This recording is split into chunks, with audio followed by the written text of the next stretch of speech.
quick so I can get points. So. Good. Don't worry, I'll get you back. Welcome back to another episode of the Bourbon Lens with your hosts, Jake and Scott. In this week's episode, we head to Maker's Mark to enjoy their brand new Starhill Farms wheat whiskey and learn all about it. I'm going to let everyone else introduce themselves because the first take, I didn't get it right. So the second time, we're going to do it a little bit easier. So sit back and buckle into the latest episode of the Bourbon Lens. Blake, Beth, I'll let you all introduce yourselves. Thank you for joining us today. Thanks for having us. I'm Beth Buckner, the lead blender at Maker's Mark. We get to make all the new, fun, exciting whiskeys while we're here, but also really protect classic Maker's Mark and focus on the founder's taste vision. And my name is Dr. Blake Layfield, and I'm the master distiller and head of innovation and blending for Maker's Mark. And as Beth just articulated, our job is pretty simple. Make the whiskey. Ensure that it looks good and that it tastes even better.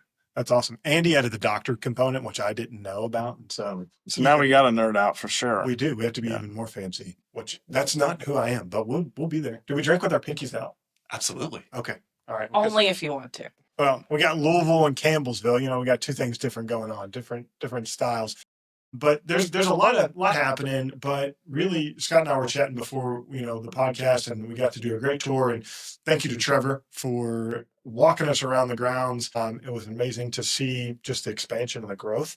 And thank you for our partners at Doe Anderson. We really appreciate them setting us up for this conversation. But there's been a lot of change here, even though the whiskey stayed consistent. So which one of you all would like to speak to the growth and expansion of Maker's Mark over the last 5 to 10 years? Sure, I'll do this one. I think what's interesting is, as a distillery who is so focused on quality and consistency, we're always looking at how do you do that the right way while you grow for the industry, for your people, all of those things. When you walk around campus, you see new buildings. The old quality lab is now the innovation building because that department started in 2019, which is crazy when you think about how many things we've launched in the last 6 years. We have a brand new quality building that the whole bottom floor is quality and office space above and those type things. But then you also see really intentional things from art, from regenerative agriculture, from sustainability. When you think about all the initiatives we've done, from zero waste to landfill, and we recycle all of our glass, and that we have recycled glass pathways, and everything is done intentionally and with purpose. But forward thinking, not only about the whiskey and consumers, but our people, our place, the environment, across the board. I think that's super impressive. As an agricultural background from college, from the University of Kentucky, go Cats, always. It's always cool to see how this true distillation process is so agricultural based, and all the different things like regenerative farming. And we're talking about the LEED certified cellar, not cave, that we have here on site. It's just amazing all the little meticulous things you all have done to really play into what Kentucky, the backbone is as an agricultural state, which is really cool, and making one of the most iconic bourbons in the world. Yeah, and our goal is to be one of the most culturally enduring and sustainable distilleries in the world. And we do have the ethos that bourbon is nature distilled, that it's water, it's oak, it's yeast, it's grains, and it's time, and how you manipulate and articulate those variables creates the diversity of products that you see on the shelf. So for us, we really take that ethos to heart and how we protect the soil through regenerative agricultural practices, ensuring we're getting really great quality grains that increases the quality of our flavor, having a 78-acre water sanctuary around our 2 lakes that supply all of our water for our mashing, protecting the quality of the surface water, but also the water in the aquifers underneath. We know water's so important to the quality of whiskey, to our white oak research forest that has over 12 acres, 10,000 different trees, representing 500 species of American oak, focusing on how do we sustain American oak both now, but well into the future, because we don't want oak to go the way of pecan, where it gets wiped out or ash by either viruses or bugs or climate change, ensuring that we're focusing on protecting and sustaining, but also what flavor might we understand from that. So all of these things we do with purpose because they are natural aspects. We make a natural product, and that's something that we think is valuable for us, but also valuable for the experience that we craft here at Maker's Mark. For sure. And we learned a little bit about how you take nature's product, and kind of go throughout the process with, to speak to you, we heard that you like to really get on the fine details earlier on the tour as well. But the yeast strains, right? Like, and how you all use a yeast that's been from yesteryear, 1950s, to using no enzymes in your all's practices. So it really is a whole grain production, right? With just that grain and the water and the fermentation process, which I think is awesome. So when it comes to like creating classic Maker's Mark, what's it like for you all to kind of live up to that standard? It's the new kind of avant-garde to Maker's Mark history. Yeah, I think for me, it's you ground yourself every morning when you walk in the innovation lab. On the board is actually Bill Sr.'s taste vision when he started the brand. And it's not as prescriptive as you might think today of, like vanillas and caramels and spice and oak, which is any bourbon really when you think about it. He wanted to create something that was approachable and total enjoyment and all of these things. It was how he wanted you to feel when you drank the product. And so I actually read that every morning when I walk in the door. Like my eyes just go to that board because starting there every day is great reminder for me of what my purpose is for the job. But then it's, we are so lucky that every single person at the distillery owns quality. So Blake and I are not the ones standing when new grain trucks come in going, is this the right grain? Is it the right quality, the right moisture content, all of those things? It's our operators in the distillery that are doing those things. And they take so much pride in their job day in and day out. It makes our jobs a lot easier.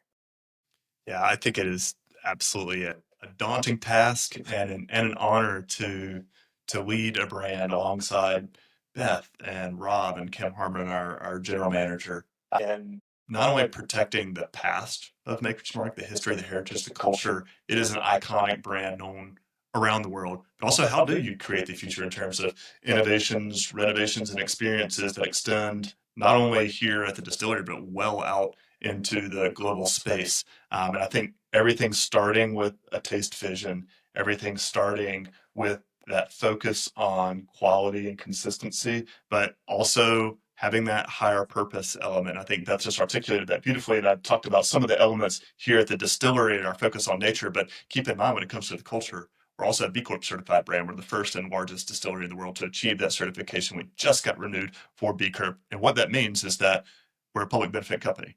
We're good to our people, we're good to the community, and we're good to the environment around us.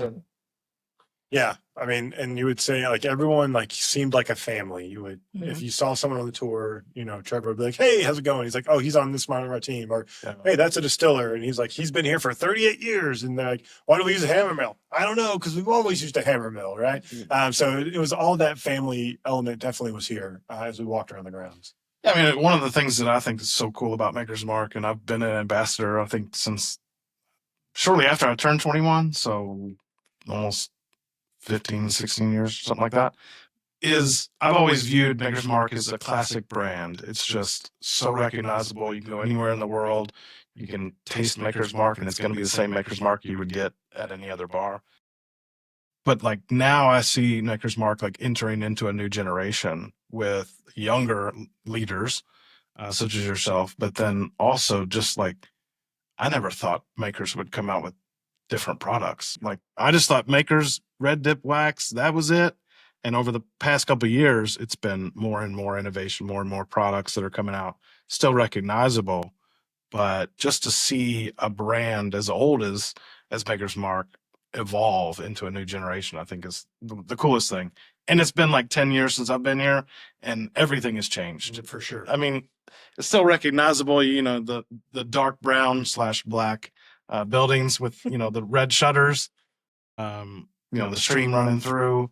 But everything else, I was kind of like turned around. I was like, oh, I thought I knew where something was, but now it's, everything's new. So I'm just happy to be here. This podcast has been a long time coming. So glad we could make it down. For sure. And we had one conversation with Maker's Mark, and it was with Bill, and he said one thing, and you all articulated it, but I still think it seems true today. It's purposely inefficient, right? And the way you're crafting your whiskey, even for mass consumption worldwide, is to not cut any corners, to do what you all created in the 50s, to do that here in 2025. And I think that is in of itself probably the most important thing. because you all are taking the little things and you are tweaking them to remind people of what that flavor vision was back when the brand started. So that's awesome. And that's what, again, shout out Trevor. He gave me a lot more insights into what Maker's Mark truly was about today than I, remember from my own tours or, drinking Maker's myself overall as a consumer.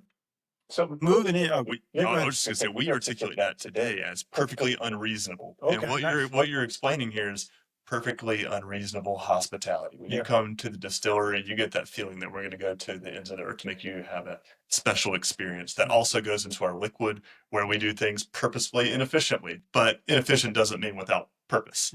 We do it because it has this impact on flavor. Same with our packaging, with hand dipping. Same with our maturing inventory position, where we hand rotate barrels, not meaning that we spin them in place, but that we move them throughout the warehouse. A 525-pound cask gets moved, and we do that consistently in order to drive a certain flavor. But also the same with our experiences and our focus on higher purpose through regenerative ag and B Corp. All of these things are with purpose, even though it is a little bit unreasonable. For sure. Now innovation time right now. He said a barrel that's spun for its entire life. What type of interaction would that be like? What I don't want to experience, quite truthfully. Speaking of the barrel, we got some pointers on the barrel about like the different rings and the type of heads that you all put on your barrels. But like you all create such a consistent profile. What's it like to work with the team at ISC to make that specific barrel for Maker's Mark to consistently get a product? Because really, you all have a great distillate, and so a great distillate has to be paired with a great barrel. Right. Quite truthfully, ISC is one of the best partners we could have ever asked for. They are fantastic when it comes to barrel quality. They're fantastic when you call and ask questions. From an innovation side, they are always willing to help, pick up the phone, collaborate with us at any point in time.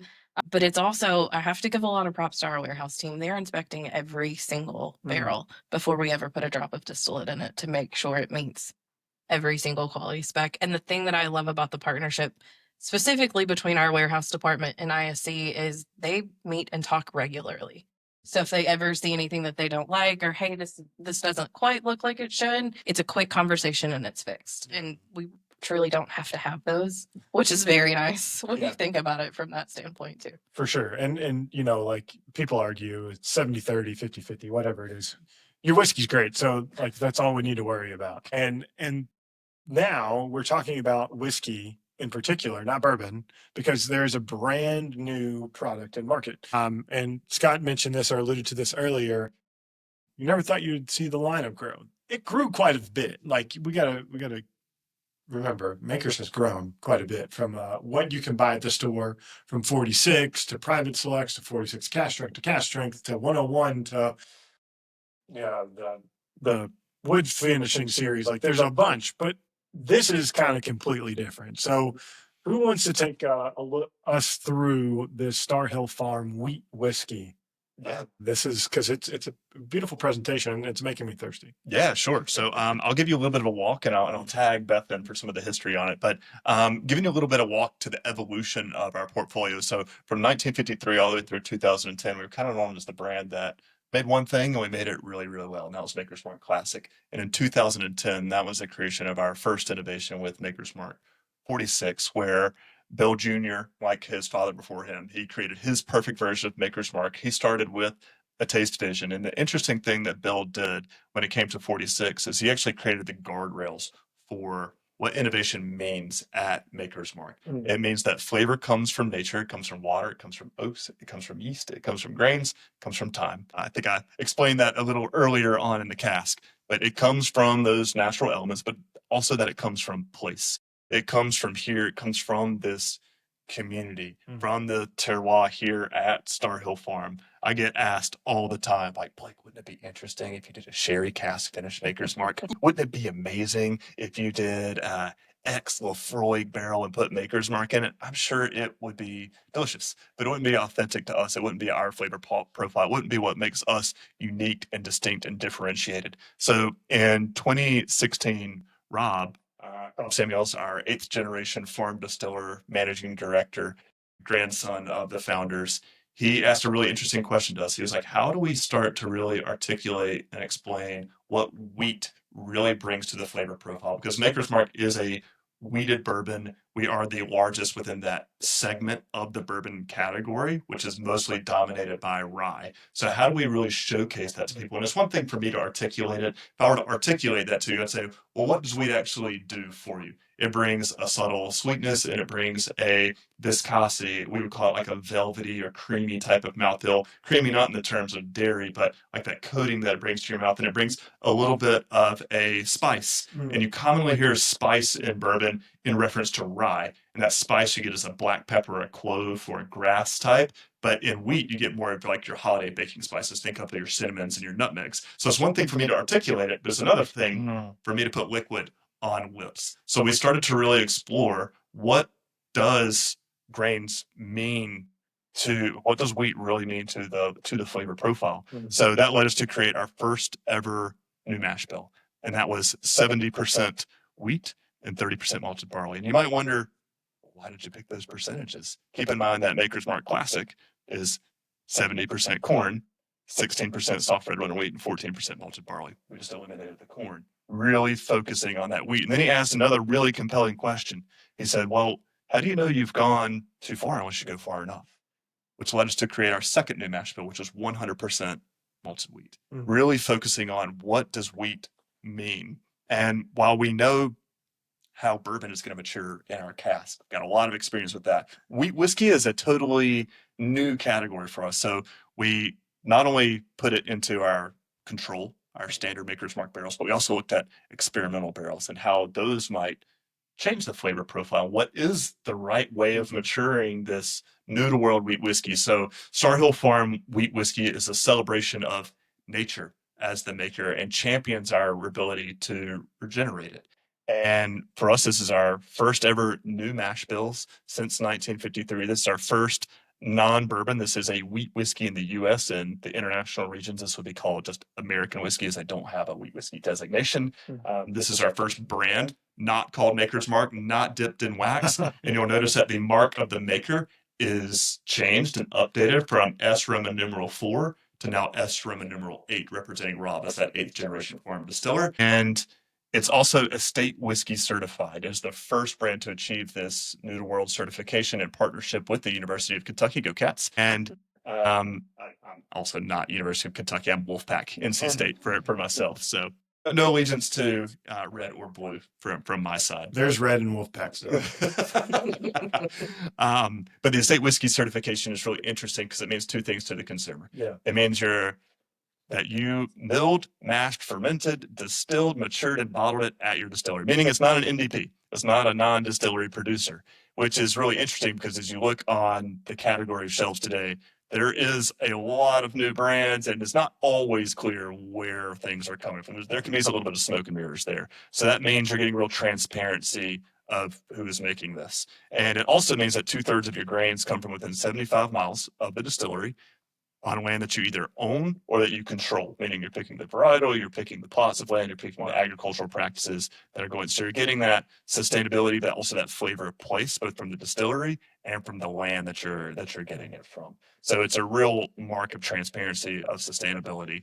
And for us, we think that makes this really, really impactful. And I think, Beth, you do a beautiful job of walking through some of the history and the evolution of where this is going into the future, because this will be a unique release annually. So, Beth, do you want to explain a little on that? Yeah. What I thought was interesting, we did this new mash bills in 2016. And I can remember the day we did it because there was a small group. I was in the quality department at the time. We all walk in and everybody's like whispering about what's happening. And I walk in to do taste panel and they just look at me. Everybody stops. I'm like, what's going on? They're like, we'll tell you later. I'm like, okay. It's all a secret. And it was because we did this the first year just to truly understand as a research project. We didn't have intents to actually create a new brand at the time. It was truly to understand flavor. And so in 2017, after it had matured for a full year, we went through and tasted it. Because the question was, is it the mash bill that's different? Is the barrel different? What's actually causing flavor differences? And so every experiment that we did with the new mash bills, we actually did on Classic Maker's Mark as your control, because Blake and I are both scientists. When you do experiments, you have to have a control to understand what's actually creating differences. Not only were the mash bills different, but the barrels were creating these really unique flavors because they were something we'd never played in before. And so we were like, okay, great. We know this is something good. Let's continue to do it. And then it was, well, how much impact does the actual grain varietal have? So we know the mash bill has an impact, but what about the grain varietal? And so we went back, to the founders and we baked bread with different grain varietals to go, does this make a difference? To be fair, we all thought the story was bullshit because, it's a great story. And a lot of brands have just made up things, but it's true. And so we went through and we tasted it and we did the bread. And Blake and I have actually done this in the launch of this product a couple of times.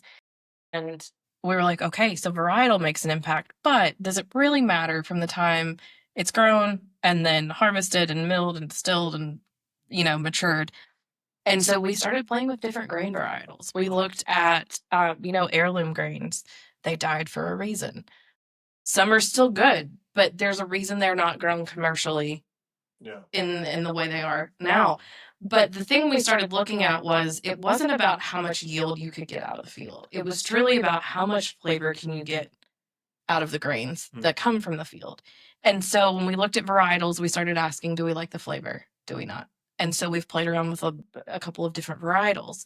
And then it was, well, how much does cover crop matter? How much does seeding rate matter? How much does nitrogen input matter?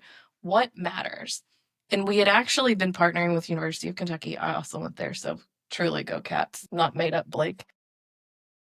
That a girl. And they had done test plots all around the state of Kentucky. And we said, will you blind us on the same grain from all 7 test plots? And they did. And we highlighted 2 that we really loved. And one was the favorite. And they were like, those were the ones grown on Starhill Farm. And we were like, there is something happening about our soil with this grain that's giving us flavors that is not happening in other places.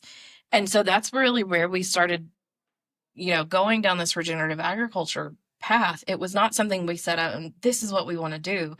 It's been 9 years of research and questioning and learning and going, okay, we like this, we don't like this. Soft red winter wheat grows in this area for a reason, and it's beautiful and the flavors we love. And so now it's dialing in varietal and dialing in, farming practices and doing all of those things to make the most flavorful wheat to then make the most flavorful whiskey. And you said something there. How large is Starhill Farm? It's a little over 1,100 contiguous acres. Okay, so there's just a little bit of land here. Just a little. And there's about a little over 300 acres that are farmable land. Wow.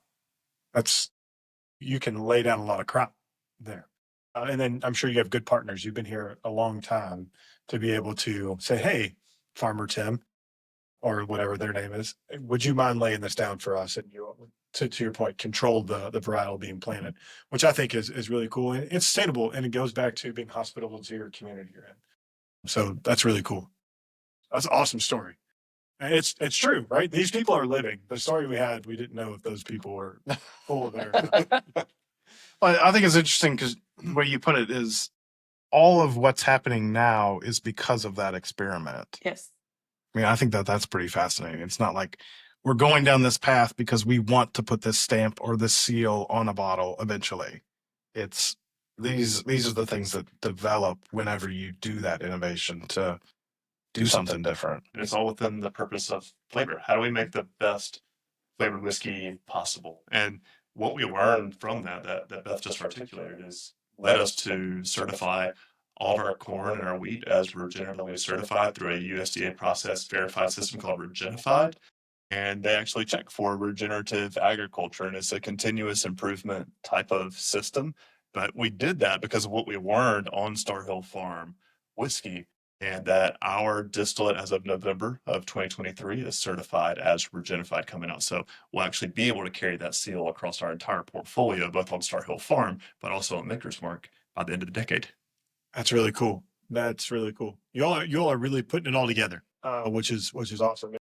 You're making sure that people can enjoy Maker's Mark, not just today, but in 30, 40, 50 years, which I think is the most important thing. So now in front of us, we have 3 different glasses here. I have no clue what's in any of them.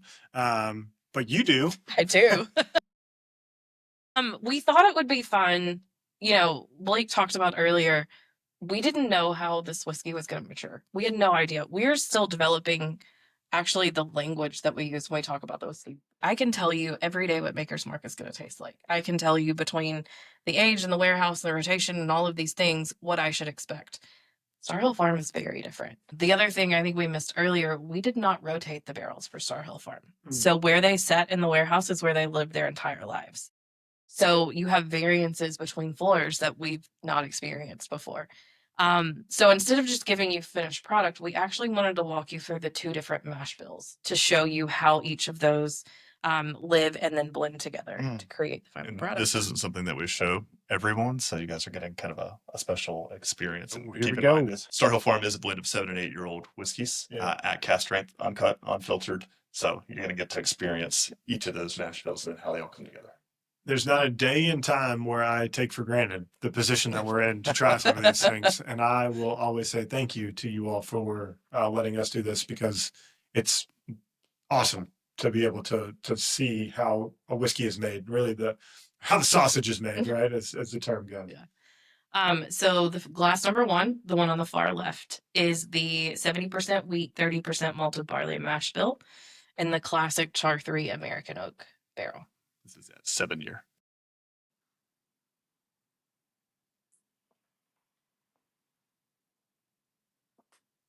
It is about 116 proof, so just be prepared. I just love when it gets quiet on the podcast. It's like, you know what we're doing. We're having a drink and we're thinking for a moment. I don't think very often. Just pondering It's pondering. life.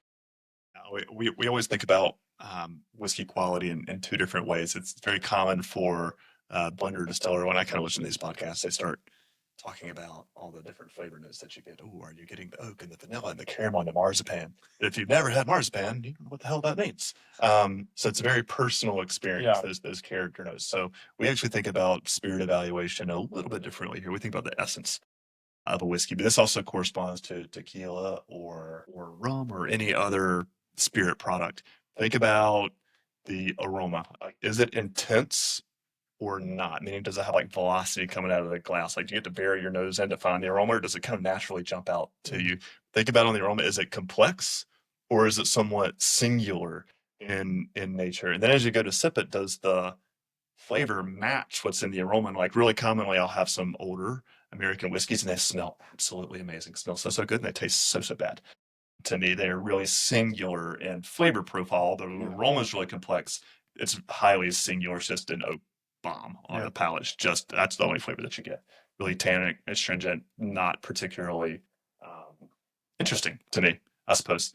So think about, does it match what's in the aroma? And then how does it feel on your tongue? Is it something that sits on your tongue? Does it coat your tongue? Or does it flash off pretty fast? And on the finish, does it have the intensity and volume of flavor on the finish? Or does it kind of really fade away really quickly off of your palate? And generally, we all have the experience of, do I like this or not?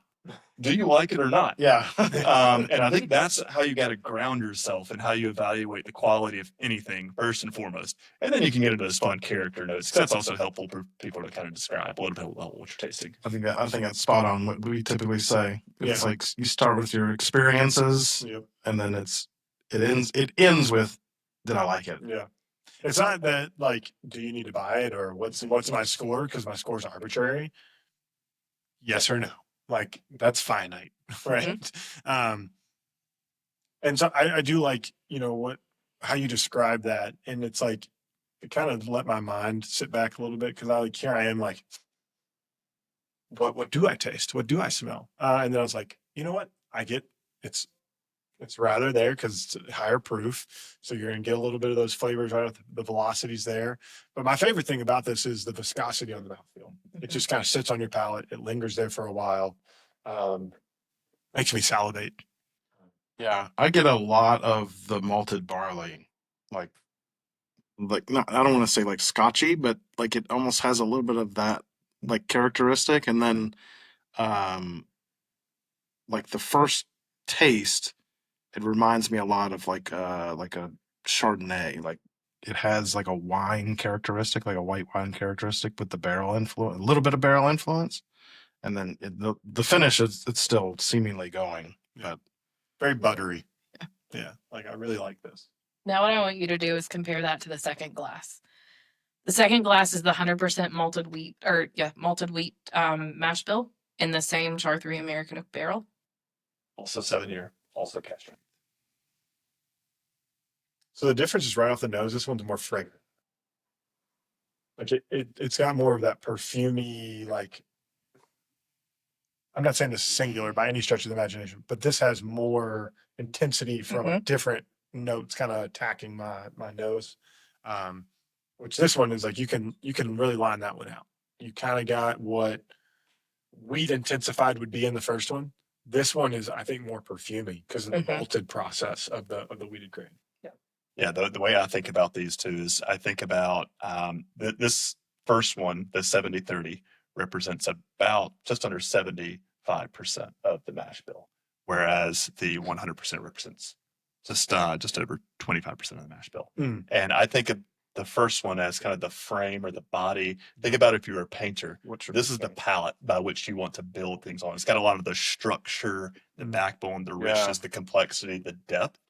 So it's a really nice rounded type of flavor profile in the first, but it doesn't have those kind of accentuating pop notes. Like I love how you described it there. I also think this is really like floral, fruity. And as I think about the vibrancy that you would see of colors going on to a really nice painting, this is the color, but that's the frame. So you got to bring the two together, and that's what we look to do in the final blend.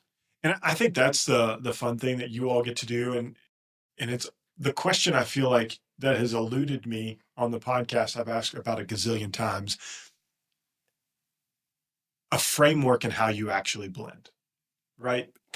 But the reason why it's eluded me, I feel like, is because everyone is so different. Yes, even the two of us. That's why we laughed. Starting hour 2 of the podcast. But, just curious, like, how do you attack this, Beth and then Blake? How do you attack, the thousands or so barrels that you might have laid down here to make Starhill Farm sweet whiskey? This is where we are polar opposites. I am very intuitive and gut feeling, and I'm going to taste it and go, I like you, I don't like you, I like you, I don't like you. And I will go through every sample blind, turn the bottle around, just taste it, say yes, no, maybe. Go back through maybe a couple of times because your palate changes every day. So I'll go through it a couple of days and be like, I really like these, and I think these are going to play well together. I'll do a mock blend and see how they work, and then change a couple of things to see how that changes the actual blend. More from and it truly is it's a gut feeling for me, which is the polar opposite of how Blake does this. Yeah, so I mean, I think there's the blend, no pun intended, of art and science that I happens. can't roll my eyes in a party. If you think about Beth, you see we both got coffee cups in front of us. Hers is filled with 99% creamer and 1% coffee, and mine is just straight black coffee.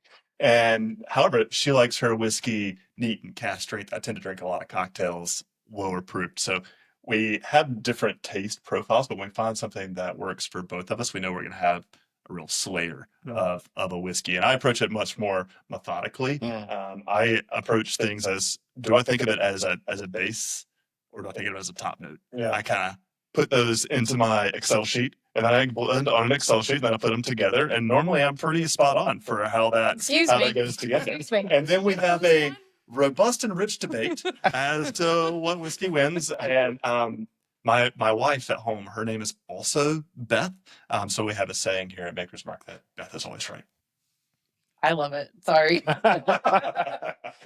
Yeah, I'm sure your wife loves your Excel spreadsheet when you're going to say, honey, here's the problem we're trying to fix. She's like, nope, we're still going on that trip. My wife does it to me too. Her name's Lauren, but Lauren's always right at my house.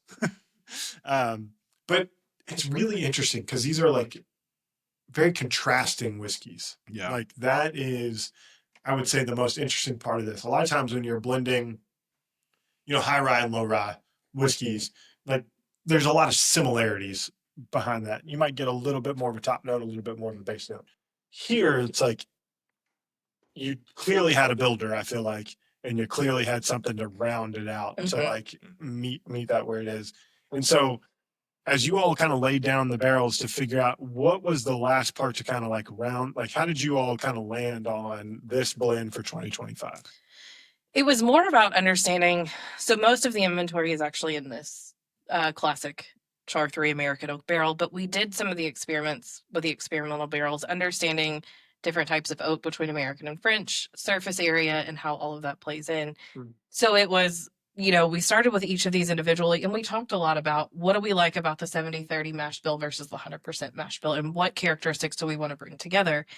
And then it was, is this interesting enough? Because we always ask the question, is it boring? Is it interesting? Is somebody going to want to drink this? And then for me at least, I'm like, oh, I can't screw this up. Like, there's always that pressure of you have to make something that somebody else enjoys. And so it was truly we got to a point that I think we had 5 or 6 at the end blends that we really liked, and we let them sit for 2 weeks and would come back to them and taste them, and we would do it blind, and everybody would pick a favorite. There's one other person on our blending team right now, and the 3 of us would sit and taste, and we'd pick a favorite, and if we didn't all align, we go, okay, we haven't found it. And so finally there was a day that we all 3 picked the same one, and it was a unanimous, by far this one wins, and it's actually your glass number 3. So I have one follow-up question. Does Rob do you call Rob and be like, hey, you want to try this? Oh, he absolutely gets a vote. It's a pretty strong vote, I bet. So yeah, he's actually great because he empowers his people. He trusts and empowers us. That is the culture we create here at Maker's Mark. He knows we're good at our job. So I have to say, on glass number 2, I was trying to figure out what fruit it was, and I've given up. But it's very like juicy fruit gum. It's just like all over the place on the fruitiness map for me. Wouldn't know. I've never chewed a stick of gum in my life. really, We need to fix that. Fun fact. No, I was tortured as a child. Here, I'll go off on a little tangent. I'm known for these. I was tortured as a child by my sister. She would like chew gum in my face, and then it would make me gag, and then I would. So I just have sworn it off for the rest of my life. This is Really glad this is hour 3 of the podcast therapy session. Trust me, I've talked to my therapist about it. She's just like, just keep on doing what you're doing. You've made it to 35 years, you'll be fine. Love it. So this is 114 proof in the final blend? 114.7. 57.35% alcohol by volume. This final blend is 51% soft red winter wheat, 27% malted soft red winter wheat, and 22% malted barley. Should have wrote that down. It's on the bottom. It's on the bottle.